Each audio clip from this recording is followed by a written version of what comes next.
दरवाजा बंद करो।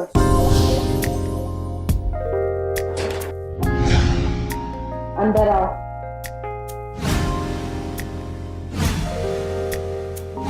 बैठो। पैर दबाओ। पैर दबाओ।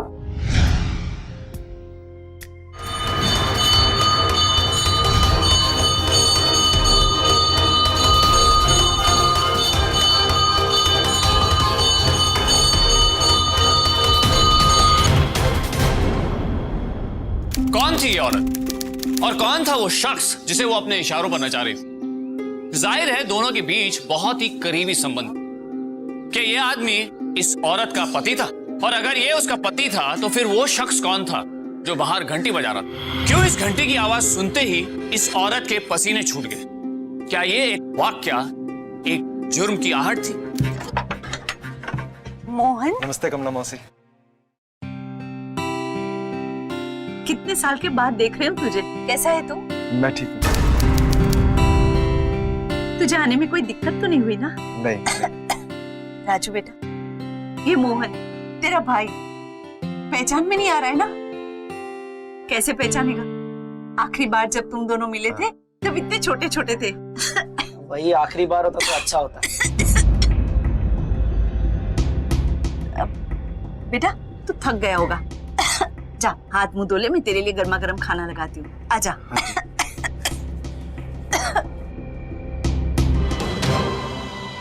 कैसा लग रहा है माँ?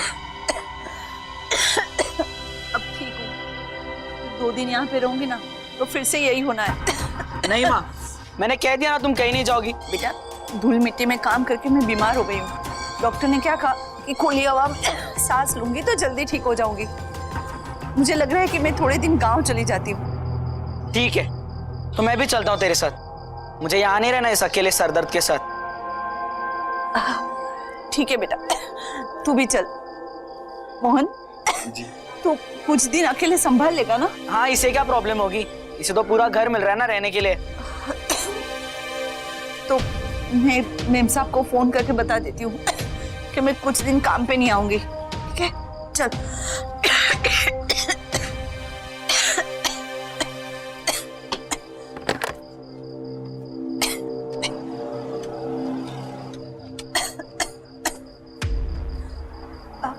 मेम साहब, कमला, मेम साहब डॉक्टर ने कहा है कि खुली हवा में सांस लूंगी तो जल्दी ठीक हो जाऊंगी। जी नहीं नहीं मेम साहब, मैं सच कह रही हूँ। मेम साहब आपको तो पता है ना कि मैं पूरा दिन कितना खांसती रहती हूँ, इसलिए सोचा कि कुछ दिन गांव चली जाऊँ। मेम साहब मैं जल्दी वापस आ जाऊंगी। क्या हुआ माँ? मेम साहब ने जाने के लिए मना कर दिया, कहा कि जाना है तो काम छोड़ना पड़ेगा। ये क्या बात हुई? आदमी बीमार है, 4 दिन के लिए छुट्टी भी नहीं ले सकता क्या?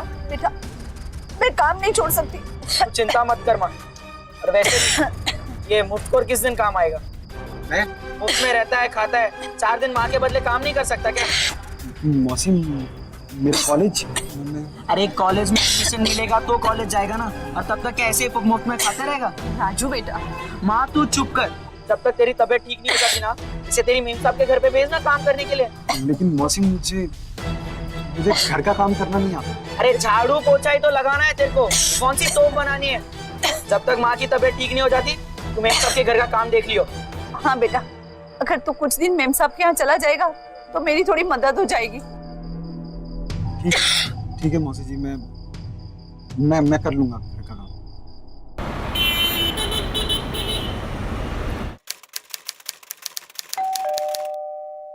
आ गई कमला मैडम। जब तक 2 बातें सुनाओ नहीं ना, समझ में नहीं आता इनको।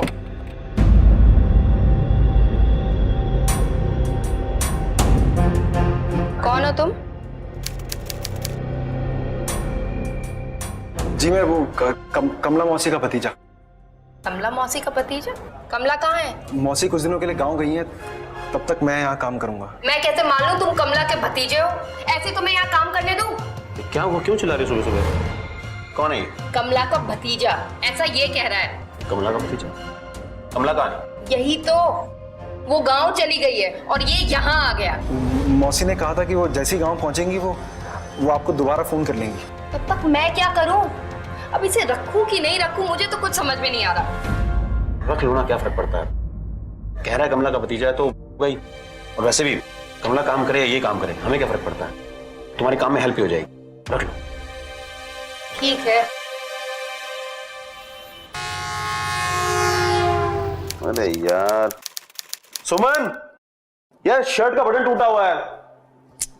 आ रही हूँ बाबा।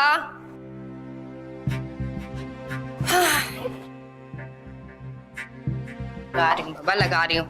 ये सब पहले करके रखना चाहिए ना। सॉरी। तुम्हें पता ऑफिस के लिए कितनी देर हो जाती है। अच्छा अब हिलो नहीं ना।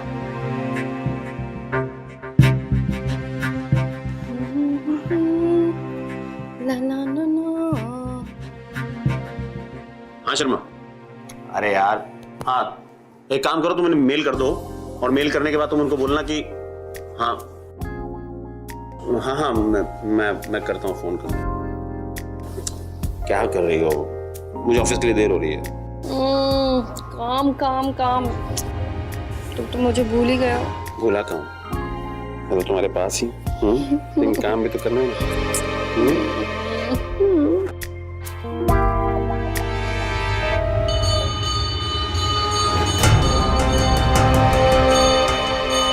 मम्मी जी को देख के आता हूँ।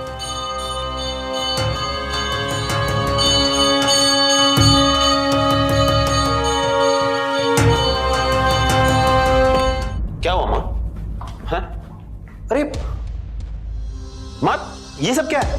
गिर गया, दिखता नहीं क्या तेरे को? ठीक है, मैं उठाता हूँ।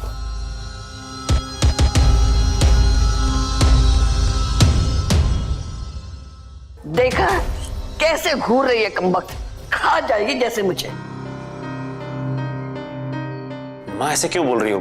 मैं हूं ना, मैं कर देता हूँ। ठीक है,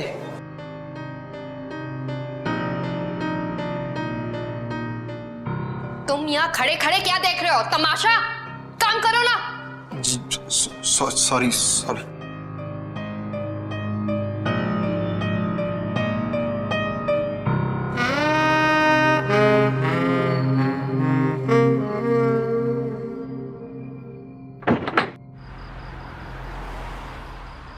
आज बारिश कितनी हो रही है ना? हाँ यार, बहुत ज्यादा। रुको, मैं देखती हूँ।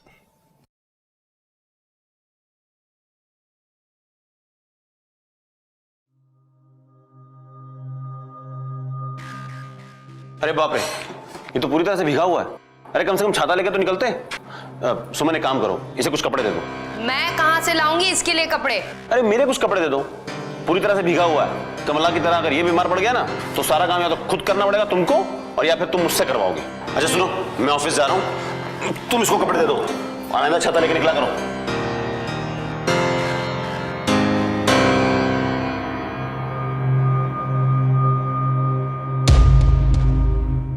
ये लो कपड़े, उधर जाकर चेंज कर लो। जाओ।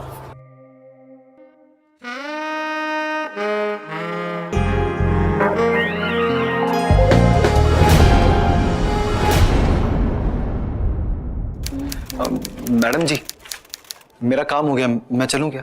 जाने से पहले स्टोर रूम साफ करके जाओ। मैडम जी अभी, मैं कल कर देता हूँ ना आकर। कल करना होता तो कल बताती ना, अभी करो, जाओ। हाँ जी।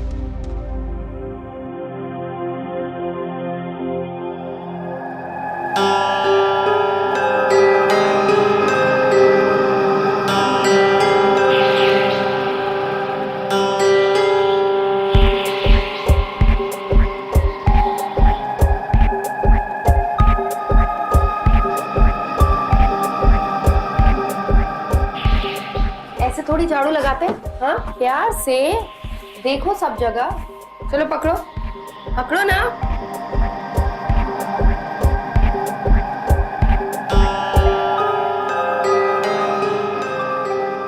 अरे इधर, ये देखो, इसको कैसे साफ करते हैं आप?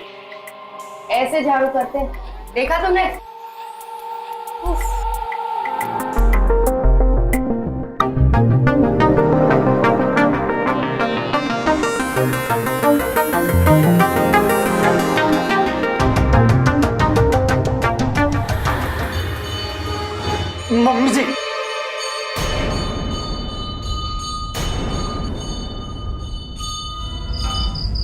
सुमन कहाँ हो? हाँ बाथरूम में हूँ, 2 मिनट आई। एक तो थके रहे, घर आओ, काम करने के बाद ऊपर से मम्मी जी की चिक चिक सुनो। अरे क्या हुआ? मम्मी जी से फिर झगड़ा हुआ क्या? चिल्ला रही थी वो, बोल रही थी तुम उन्हें मारना चाहती हो। अब क्या किया तुमने? अरे मैं क्यों मारूंगी, उन्हें मिर्च मसाला वाला खाना चाहिए था, मैंने मना कर दिया तो बुरा मान गई। रोज का नाटक है। बहुत थक गए यार।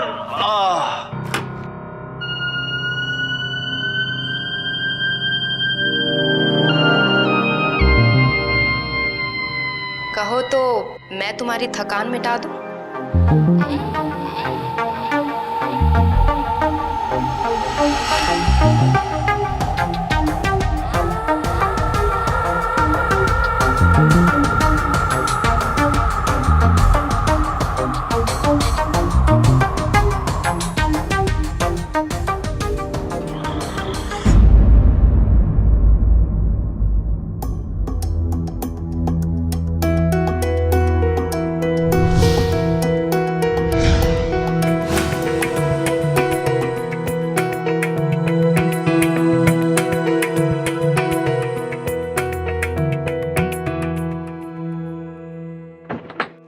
सुमन की बेबाक अदाओं और इशारों से मोहन बौखला गया और वो इस हद तक हड़बड़ा गया कि उसे समझ में नहीं आ रहा था कि वो सुमन के इस बेधड़क रवैये का जवाब दे तो कैसे दे, किस तरह से पेश आए उससे। अब मोहन समझ गया था कि सुमन के इरादे क्या है, लिहाजा इस हालात से निजात पाने के लिए उसने काम छोड़ने का इरादा कर लिया। मुझे कुछ नहीं सुनना कमला, तुम मोहन को काम के लिए भेजो, वरना तुम्हें भी आने की कोई जरूरत नहीं है। तुम उसे काम के लिए भेजो, यहाँ बहुत सारे काम पड़े हैं, समझे? लेकिन मौसी मुझे वहां नहीं जाना। नहीं नहीं नहीं, काम में कोई दिक्कत नहीं है, बस मुझे उस घर में काम नहीं करना। नहीं मौसी जी, नहीं आप ऐसा मत बोलिए, आपने मेरे लिए क्या नहीं किया। नहीं नहीं, हाँ ठीक है, मैं कल काम पर चला जाऊंगा। ठीक है मौसी जी, ठीक है।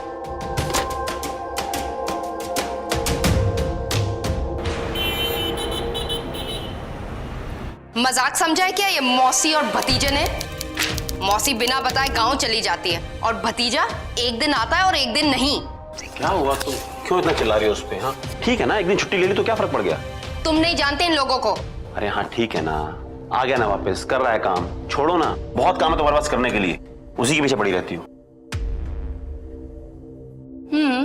आज संडे है, बहुत सारा काम बाकी है।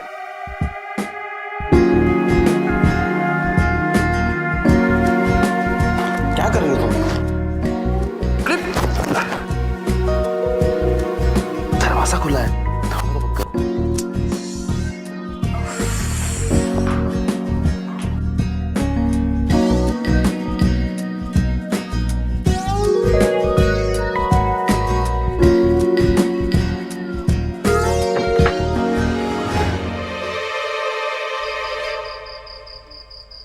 यही हुआ जिसका डर था। मोहन के लिए सुमन अब एक आदत बन चुकी थी, एक ऐसी आदत जिसने उसके दिलो दिमाग को पूरी तरह से अपनी गिरफ्त में कर रखा था, पूरी तरह काबू कर लिया था उस पर। या यूं कहा जाए कि मोहन को अब सुमन की लत लग चुकी थी। अब सोते जागते हर वक्त हर लम्हा सुमन का ही भूत सवार था।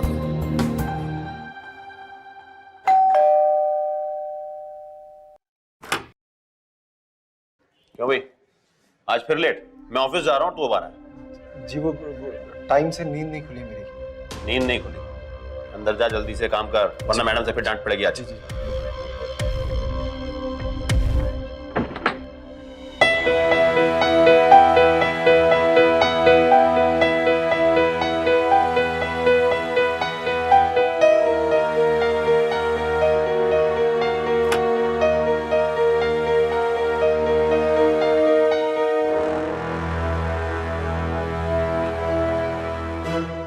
मोहन,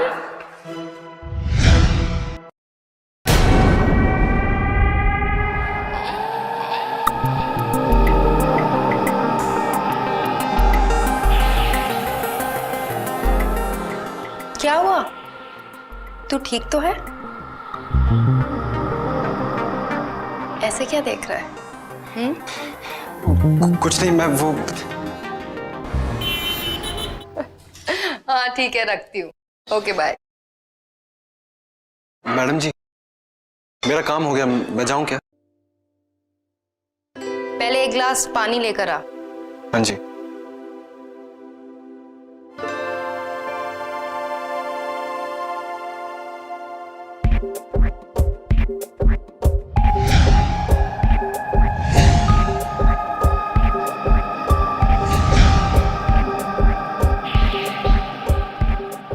पानी टेबल पे रख दो।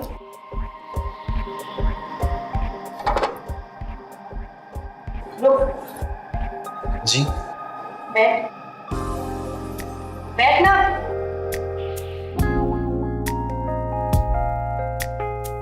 पैर दबा, पैर दबा।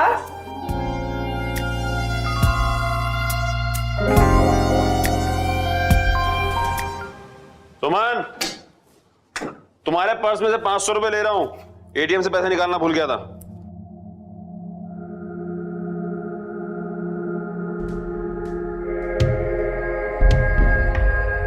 सुमन, ये शर्ट, ये गिफ्ट्स, ये किसके लिए लाई हो?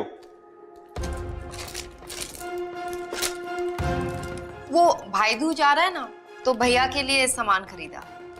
अच्छा अच्छा अच्छा क्या?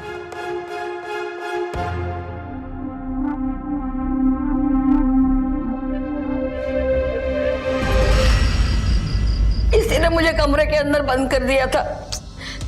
लेकिन मम्मी जी चुप कर। अरे इसने दरवाजा बंद किया और बाहर से कुंडी लगा दी और खुद उस नास्पिटे लड़के के साथ पता नहीं क्या क्या गुलछने उड़ा रही थी। कैसी बातें कर रही हैं आप?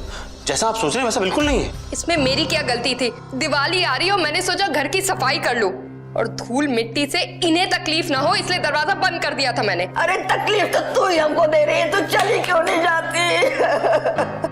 एक तो इनकी भले की सोचो, ऊपर से इनसे गाली भी खाओ। अरे सोन यार, तुम ही समझ जाओ। माँ कमरे में बंद थी, घबरा गई होंगी, इसलिए उन्हें कुछ समझ में नहीं आया होगा, इसलिए ऐसा बोल रही है वो। मुझे तो सब समझ में आ रहा है, पर तुझे ही दिखाई नहीं देता कि ये कैसे तेरे को बेवकूफ बना रही है। और उस लड़के के साथ अरे चुप हो जाइए प्लीज आप दोनों। हाँ, मैं तो चुप ही बैठी, मेरा तो कुछ है ही नहीं। मोहन। हाँ जी। इधर आ, जरा मुझे व्हील चेयर पे बिठा। लेकिन मम्मी जी, आपको आराम करना चाहिए, आप लेटी रहिए ना। मैंने कहा ना व्हील चेयर पे बिठा, तो बिठा। हाँ जी। आराम से। मेरे लिए चाय ले आ, जल्दी जाना।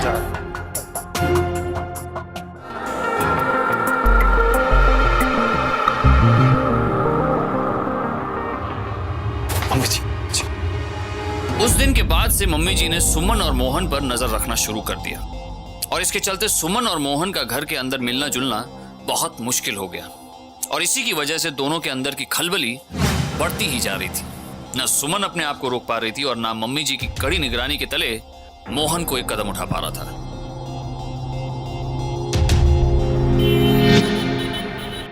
ये बाद में करना। आंख के अंधे, तेरे को ये मिट्टी नजर नहीं आ रही है, उसको साफ कर।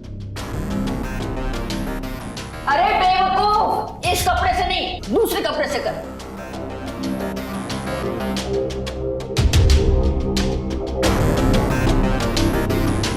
थोड़ा सा भिगो ले उसको। आया मैं। तू रुक यहाँ, मैं देख कर आती हूँ। तू सफाई कर, जरा मोड़ दे। ओए, खड़ा खड़ा मुंह दिखता रहेगा, करेगा कुछ नहीं। काम का ना काज का, ढाई मन अनाज का। बस छोड़, चली जाऊंगी मैं अपने आप।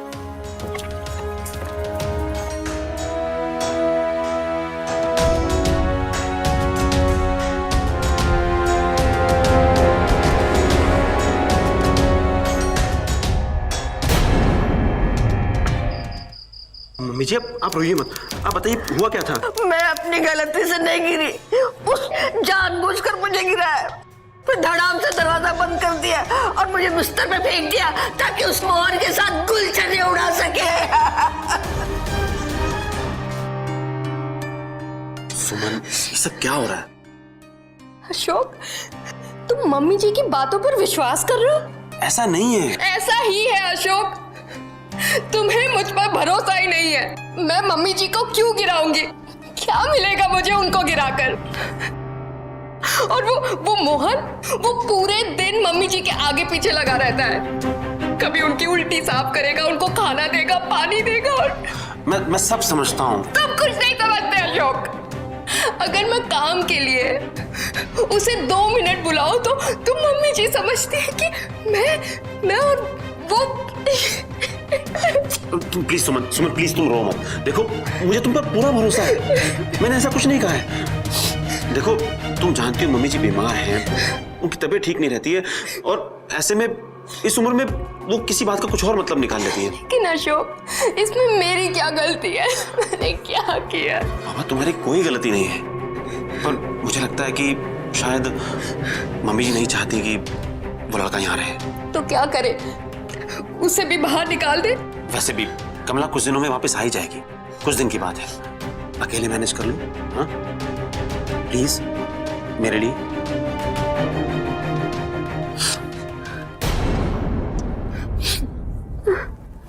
अब स्माइल। देखो काजल भी खराब हो गई, जरा चेंज करता हूँ। मम्मी जी की खुशी के लिए अशोक ने मोहन का घर में आना बंद तो करवा दिया, पर इससे परिस्थिति बदलने के कोई आसार नजर नहीं आ रहे थे, क्योंकि सुमन अब मोहन का जुनून बन चुकी थी, जिसे अपने जहन से दूर करना मोहन के लिए नामुमकिन हो गया था।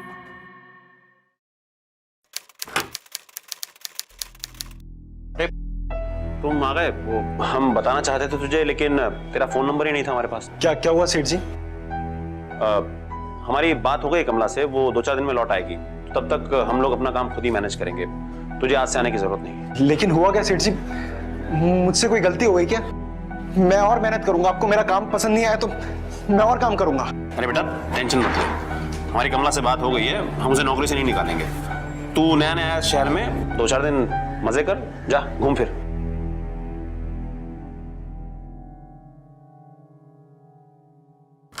मोहन ये सदमा बर्दाश्त नहीं कर पाया। सुमन से एक पल की भी दूरी उसे बेचैन कर देती थी, तो उससे हमेशा के लिए दूर रहना तो उसके लिए असंभव सा था। मोहन ने हर मुमकिन कोशिश की सुमन से नाता बनाए रखने की, अपने इस जुनून को कायम रखने की, पर परिस्थिति मोहन के हक में नहीं थी। लेकिन इसके बावजूद मोहन को पूरा विश्वास था कि वो और सुमन दोनों एक दूसरे से बेहद प्यार करते हैं, पर सुमन की बेरुखी उसकी समझ में नहीं आ रही थी। उसे यही सवाल सताया जा रहा था कि सब कुछ जानते हुए भी क्यों सुमन सब कुछ अनदेखा अनसुना कर रही है। हेलो, क्यों इस रिश्ते को हाथ से जाने दे?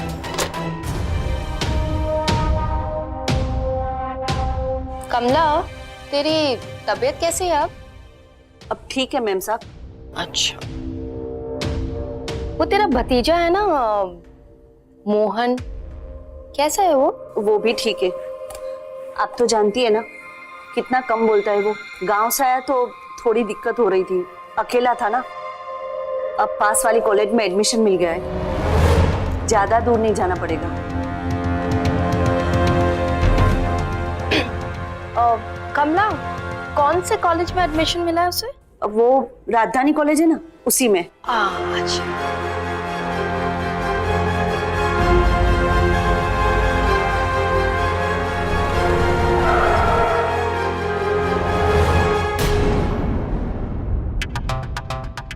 अंदर बैठ।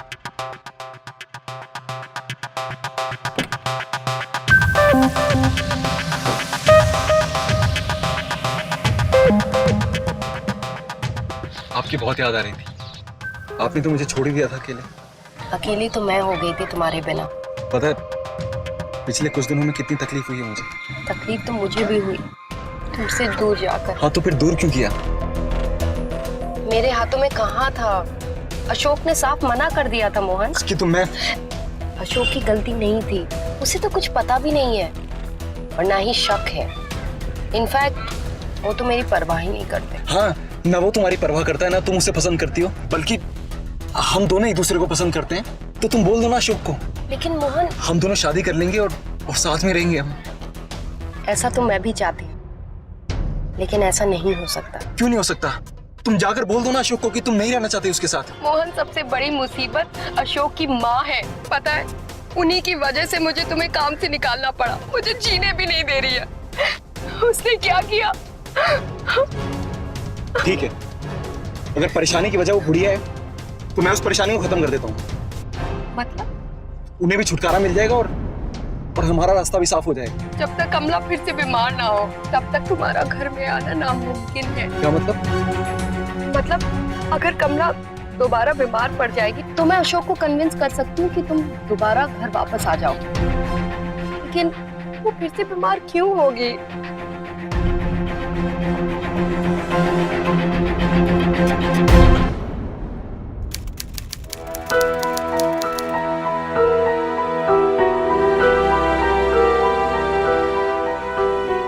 मौसी जी, आ जाओ, खाना लग गया।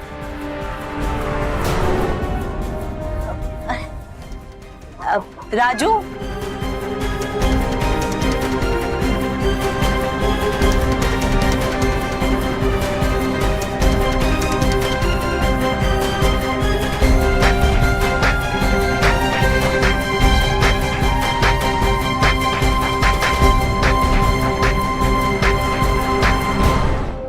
ये पता नहीं कमला कहाँ रह गई है। हेलो मैम साहब, मैं कमला। कमला कहाँ है तू? इतनी देर हो गई है। मैं आज काम पर नहीं आ पाऊंगी। मेरे पेट में बहुत दर्द हो रहा है। आप कहो तो मैं मोहन को भेज दूं? क्या ये मोहन मोहन लगा के रखा है?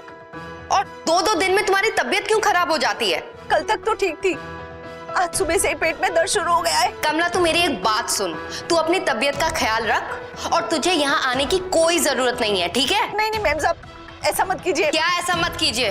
2 दिन में दिवाली है और पूरे घर की सफाई मुझे ही करनी पड़ेगी। क्या हो गया? वो महारानी जी बोल रही है कि वो फिर से बीमार हो गई और मोहन को भेजेगी। मैंने बोला है उसको मोहन को नहीं भेजना, अब सारा काम मुझे ही करना पड़ेगा। अरे तो बुला लो ना मोहन को, क्या फर्क पड़ता है? एक दिन की बात है, काम करके चला जाएगा। लेकिन मम्मी जी। अरे मम्मी जी की तुम चिंता मत करो, उन्हें मैं संभाल लूंगा। ठीक है, बुला लो उसको।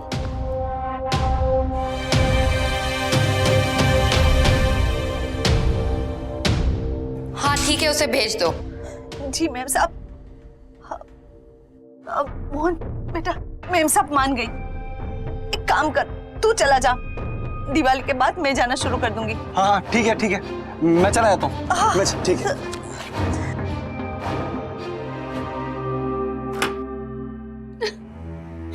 मोहन तुम यहाँ से चले जाओ। आखिर हुआ क्या, बताओ तो सही तुम। मोहन, मम्मी जी ने अगर तुम्हें देख लिया तो वो अशोक को हम दोनों के बारे में सब कुछ बता देंगे। ये तुम क्या कह रही हो? जब मम्मी जी को पता चला कि आज तुम आ रहे हो तो उन्होंने मुझे धमकी दी है कि वो हम दोनों के बारे में अशोक को सब कुछ बता देगी। अशोक के हाथों हम दोनों को मरवा देगी। तुम फिक्र मत करो, कुछ नहीं होगा। मोहन प्लीज प्लीज मेरी बात सुनो, यहाँ से चले जाओ। मैं आपको माफ नहीं कर सकती अगर तुम्हें कुछ हो गया। प्लीज प्लीज चले जाओ। सुमन बस, ना तुम्हें कुछ होगा ना मुझे कुछ होगा। वो बुढ़िया हमारे रास्ते के बीच आ रही है, मैं उसे भी खत्म कर देता हूँ। मोहन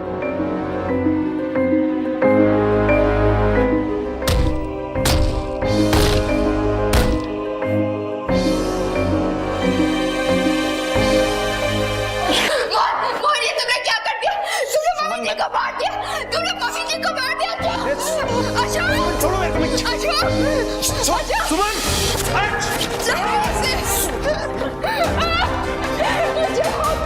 मैंने कहा ना, मैंने कुछ नहीं किया। सुमन और मैं एक दूसरे से प्यार करते हैं सर, मैं सच कह रहा हूँ।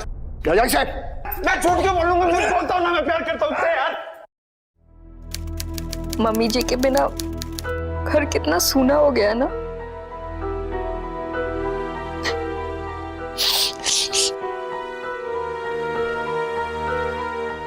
अगर मुझे पता होता मोहन ऐसा निकलता ना तो मैं कभी तुम्हें नहीं कहती कि इसे घर में रख लो। मैं इतनी डर गई थी ना, मुझे समझ में नहीं आ रहा था कि मैं क्या करूं। वो तो मैंने तुम्हारी आवाज सुनी और मुझ में थोड़ी हिम्मत आई। तुमने मेरी आवाज सुनी?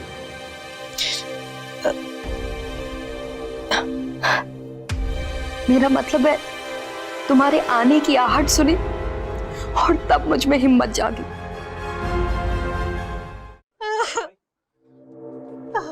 साहब, मुझे माफ कर दो साहब, मुझे पता नहीं था कि मोहन इतना नीच और गिरा हुआ निकलेगा। आप लोगों को कभी महसूस हुआ कि वो कुछ ऐसा करने वाला है? नहीं साहब। हाँ लेकिन मुझे शक था साहब। कब शक हुआ तुम्हें? जब माँ बीमार हुई थी ना साहब, तब वो बड़ा खुश हो रहा था काम के नाम से। मेम साहब मान गई, तू चला जा, दिवाली के बाद मैं जाना शुरू कर दूंगी। हाँ ठीक है, मैं चला जाता हूँ।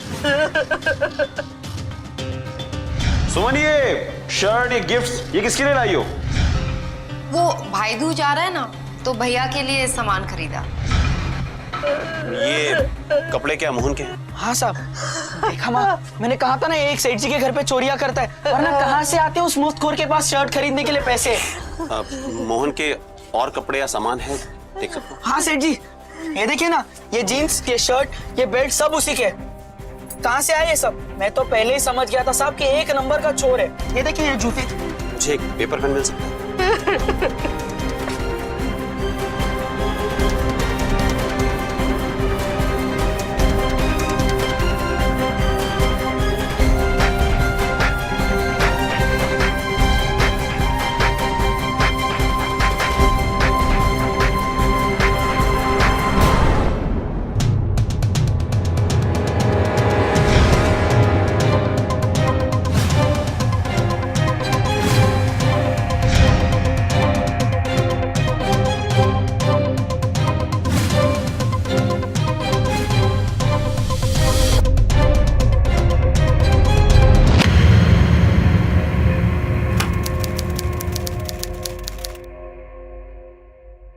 अशोक, तुम पुलिस स्टेशन गए थे ना, कुछ पता चला?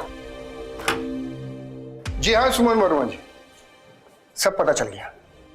Now you are under arrest. What? क्या बकवास कर रहे हैं आप? अशोक, अशोक, अशोक क्या कह रही है? गिरफ्तार करो उसे। ये क्या हो रहा है? अशोक तुम कुछ कह क्यों नहीं रहे हो? प्लीज, प्लीज अशोक, अशोक तुम सुन क्यों नहीं रहे हो?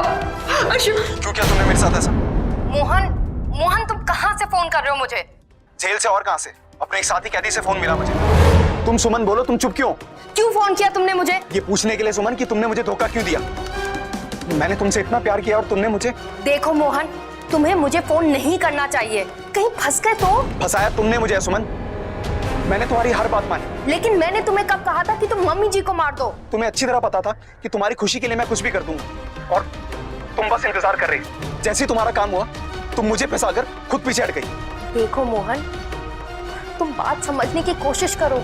उस वक्त अशोक आ गए थे और मेरे पास कोई रास्ता ही नहीं था। मैंने कितना प्यार किया तुमसे सुनो, और तुमने मेरे साथ। मोहन, मैं भी तुमसे कितना प्यार करती हूँ और ये बात तुम जानते हो, लेकिन फिलहाल अभी तुम अपनी जुबान बंद रखो। और क्या करूं, सड़ता रहूं जेल में जिंदगी भर तुम्हारे बिना? ट्रस्ट मी मोहन, मैं तुमसे मिलने जल्दी आऊंगी, तब तक तुम शांत रहना, ठीक है? एक और बात, दोबारा मुझे फोन मत करना, ठीक है?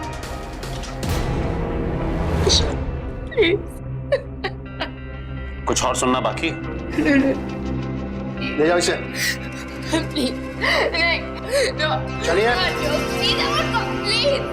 बूढ़े लोगों को अक्सर परिवार में एक परेशानी, एक बोझ की नजर से देखा जाता है, खासकर जब वो पूरी तरह से आप पर निर्भर हो। ऐसे में कई बार इस जिम्मेदारी से तंग आकर घर के अपनों में उनके खिलाफ नफरत भर जाती है। यहां भी ऐसा ही था। अपनी बूढ़ी अपाहिज सास से तंग आकर सुमन के मन में भी उनके खिलाफ जहर भर गया। लेकिन यह गौर करने वाली बात यह है कि यदि सुमन की सास नहीं होती तो शायद सुमन की बेशर्मी और भी बेखौफ हो जाती। इसीलिए सुमन अपनी सास के साथ इस तरह की बदसलूकी करती आ रही थी, क्योंकि सुमन की सास उसके रवैये से अच्छी तरह से वाकिफ थी और उसके इरादों में रुकावट डाल रही थी। नतीजा, सुमन ने बड़ी चालाकी से मोहन जैसे सीधे साधे युवक को अपनी अदाओं और भावनाओं के जाल में फांसकर अपने रास्ते का पत्थर उसके हाथों से हटवा दिया।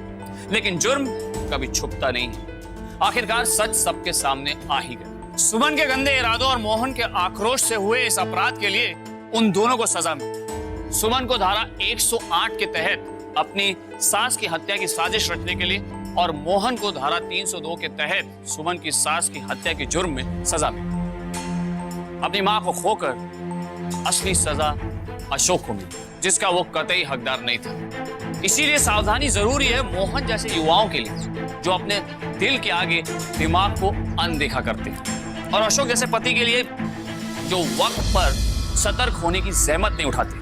अगर अशोक की मां सुमन पर इतने गंभीर आरोप लगा रही थी तो यकीनन उसे इस बात को नजरअंदाज नहीं करना चाहिए था।